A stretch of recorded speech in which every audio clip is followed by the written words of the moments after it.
Hi friends, ఈరోజు నేను మీకొక సీక్రెట్ చెప్పబోతున్నాను. ఇది నా జీవితంలో జరిగిన అత్యంత భయంకరమైన మరియు వింతైన రాత్రి. ఆ రోజు మా ఇంట్లో ఎవ్వరూ లేరు. అందరూ ఫంక్షన్కెళ్లారు. వర్షం పడుతోంది. కరెంట్ కూడా పోయింది.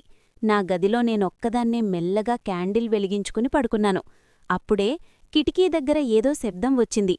నా గుండె ఆగిపోయినంత పనయింది. నేను మెల్లగా వెళ్ళి చూశాను. తనక్కడున్నాడు. తడిసి ముద్దయిపోయున్నాడు.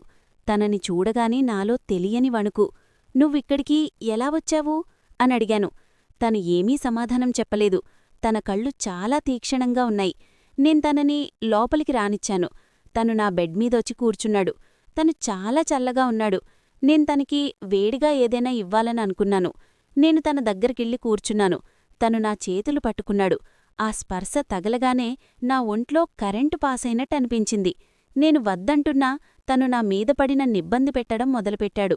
ప్లీజ్ నన్నొదిలేయ్, ఎవరైనా చూస్తే బాగుండదు అని బ్రతిమాలాను. కాని తనస్సలు వినడంలేదు. నా గొంతు దగ్గర, నా చెంపలమీద తను తన నాలుకతో తడుముతుంటే నాకు చాలా ఇబ్బందిగా, అసహ్యంగా అనిపించింది. నేను తనని నెట్టేయాలని చూశాను కాని తను చాలా బలంగా ఉన్నాడు. నా డ్రెస్సంతా తన వల్ల తడిసిపోయింది. తను చేస్తున్న ఆ వింత శబ్దాలు నా గదంతా ప్రతిధ్వనిస్తున్నాయి.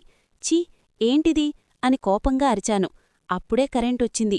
లైట్ వెలగ్గానే తను గబగబా నా బెడ్ కిందకి వెళ్ళిపోయి దాక్కున్నాడు. నేను బయటికి రమ్మని ఎంత పిలిచినా తను రావడంలేదు. ఆ రాత్రంతా నేను నిద్రపోలేదు. తను ఎప్పుడు బయటకొచ్చి మళ్ళీ నా మీద పడతాడో అని భయపడ్డాను. తెల్లవారింది. అమ్మవాళ్లు ఇంటికి వచ్చారు. నేను కళ్లల్లో నీళ్లతో అమ్మ దగ్గరికెళ్ళి, అమ్మా, రాత్రి నా గదిలోకి ఎవరో వచ్చారు. వాడు నన్ను రాత్రంతా నిద్రపోనివ్వలేదు. నా మీద పడి నాకు ముద్దులు పెట్టాడు అని ఏడ్చేశాను. అమ్మ కంగారుగా నా గదిలోకి వెళ్లి బెడ్ కింద చూసింది. అప్పుడమ్మ నవ్వుతూ బయటకి లాగింది. ఎవర్నో తెలుసా?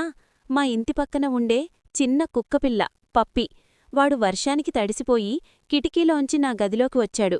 రాత్రంతా నా పక్కన పడుకోవాలని నా మొహమంతా నాకి అంటే లికింగ్ నా మీద పడి నన్ను తెగ ఇబ్బంది పెట్టాడు. నేను వాడిని మనిషి అనుకుని అంతలా భయపడ్డాను. ఆ కుక్కపిల్ల చేసిన హంగామా చూసి మా అమ్మ నన్ను చూసి ఇప్పటికీ నవ్వుతూనే ఉంటుంది.